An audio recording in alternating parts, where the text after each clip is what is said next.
Have you ever said just 5 more minutes, only to realize it's already 1 a.m.? I used to be the same, endlessly scrolling every night, wondering why I always felt exhausted. So I decided to try something that sounded simple but turned out to be surprisingly difficult. 7 days without using my phone after 10 p.m. And what happened next was nothing like I expected. Before we begin, if you're working on building better habits every day, make sure to hit like, subscribe, and turn on the notification bell. I'll be sharing more self-improvement challenges just like this. Days 1 to 2. The feeling of emptiness, when the phone is no longer by my side. The first night, I left my phone on my desk, just a few meters away from my bed. Such a small action, yet it felt strange. Normally, before sleeping, I'd scroll through TikTok, check Facebook, or watch a few YouTube videos just for fun. But this time, without the glow of the screen, the room suddenly felt uncomfortably quiet. I lay there, restless, as if I'd just lost something familiar. I started to realize I was far more dependent on my phone than I thought. It wasn't just a habit, it was almost like a nightly ritual.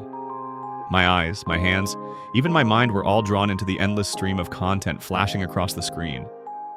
When I turned it off, that missing feeling hit hard, empty, uneasy, and oddly anxious. I even reached for the phone out of reflex, despite knowing I had purposely put it out of reach. The second night wasn't much better. My hands itched, my mind searched for something to fill the silence. Without notifications, without the flickering light, the room was so still I could hear my own heartbeat. Yet amid that discomfort, I realized something important. My phone hadn't just taken my time, it had occupied my mental space.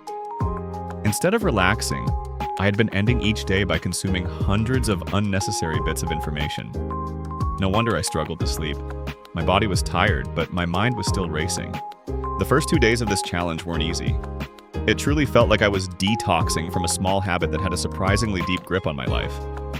But in that emptiness, something new began to emerge, a sense of real quiet. No pings, no blue light, just me and the darkness. For the first time in a long while, I could actually hear my own thoughts. Strange, uncomfortable, but also deeply real. Days 3 to 4. The unexpected shift. When the mind begins to breathe. After 2 restless nights battling the emptiness and my craving for the screen, I entered day 3 with a different mindset. This time, when I placed my phone far from reach, I didn't feel that same unease. Instead, a lightness began to surface, as if I had just loosened an invisible rope that had been quietly binding my mind every night. No more feeling the need to check notifications. No more endless scrolling just to kill time. I realized that I hadn't been using my phone for fun. I'd been using it to escape silence. Whenever I had nothing to do, I was afraid of that emptiness, afraid of being left alone with my own thoughts. But on the 3rd and 4th nights, I started to learn what it truly means to be alone. Peacefully. I spent the time reading a few pages of a book, something I'd been putting off with the excuse of no time. I wrote in my journal, capturing small moments of gratitude from my day. To my surprise, the simple act of writing cleared my mind. Without the noise of social media flooding my thoughts, I began to rediscover a quiet space within myself. Something my phone had silently taken away long ago, and then something even more remarkable happened.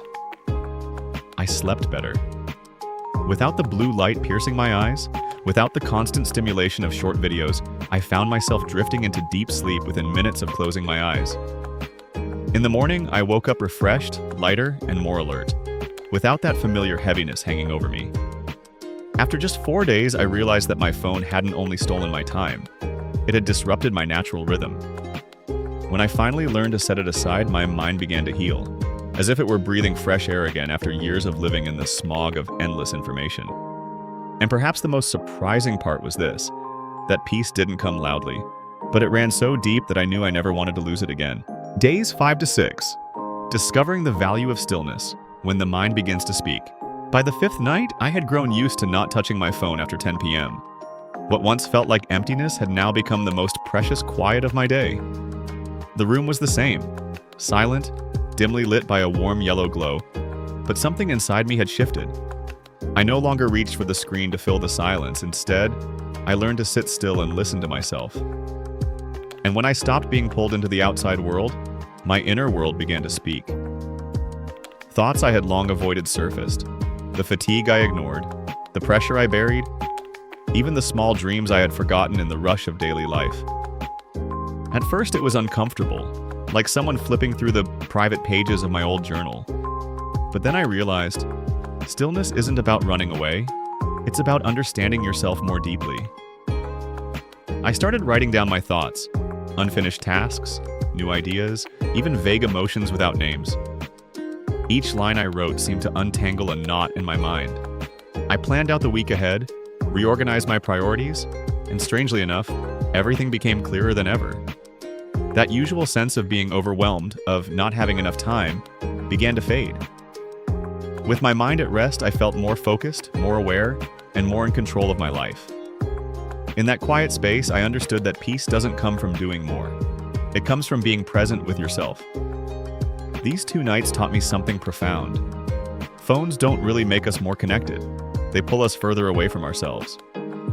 Only when we learn to put them down do we finally hear the voice of our own soul, a voice no app could ever replace. Day 7, the result, what I didn't expect. By the 7th night, I realized something surprising. I no longer thought about my phone. There was no urge to check messages, no restlessness from the absence of that glowing blue light beside my bed. Everything just felt natural. It was like forgetting an old bad habit and only realizing how much you've changed when you look back. That night, I didn't have to fight the urge to grab my phone. I simply didn't want to. I read a few pages of a book, turned off the light, and closed my eyes. No bright screen, no flashing notifications, just the steady rhythm of my breathing and a deep sense of calm spreading through my body. For the first time in a long while, I fell asleep so easily that I didn't even notice when it happened. The next morning, I woke up feeling completely different. Clear-headed, light, and full of energy. No more fatigue, no more sleep debt. I opened the window, took a deep breath of fresh morning air, and realized, when you sleep well, the world truly looks brighter. I even gained nearly 30 extra minutes in the morning, time I used to waste scrolling aimlessly. I spent it making coffee, listening to soft music, and simply sitting still, watching the morning light fill the room. In that moment, I understood. Peace isn't something rare. It's always there. We just need to slow down enough to feel it.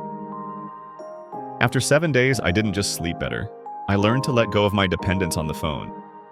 I discovered that the moments when I'm disconnected from the world are actually when I feel most connected to myself. The 7 days without using my phone after 10 p.m. challenge might sound small, but it became a quiet turning point in my life. It taught me to appreciate stillness, to slow down, and to let each night truly be a time for rest, not an extension of my exhaustion through a glowing screen. Finally, the lesson. After 7 days, the phone isn't bad, we just use it the wrong way. After 7 days of this challenge, I realized something crystal clear. The phone itself isn't bad. It's not the enemy, but it's just a tool. The problem is that we let it control us far more than we realize. Every time I unlocked my screen, I told myself, just 5 minutes. But those 5 minutes often turned into hours that added nothing of real value. I wasn't truly relaxing or resting. I was just caught in an endless loop of information and entertainment. When I started setting boundaries, like not using my phone after 10 p.m., everything slowly began to change. At first it was difficult, but little by little I started to feel in control of my time instead of being controlled by it.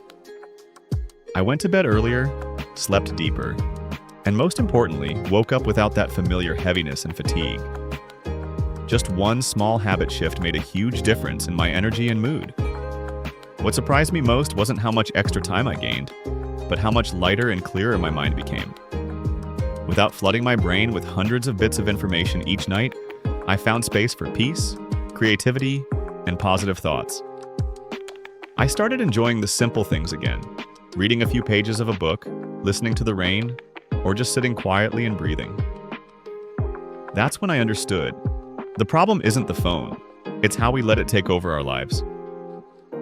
Once you learn to set limits, to turn it off at the right moments, you'll be amazed at how quickly things change. You become calmer, sleep better, and feel more genuinely alive. And that was my 7-day journey, a full week without touching my phone after 10 p.m. What about you? Would you dare to try it? Comment, I'll try if you're ready to start this challenge with me. And if you found this video helpful, don't forget to like, share, and subscribe. Your support gives me the motivation to keep sharing more journeys that help you live a more mindful, intentional, and positive life every day.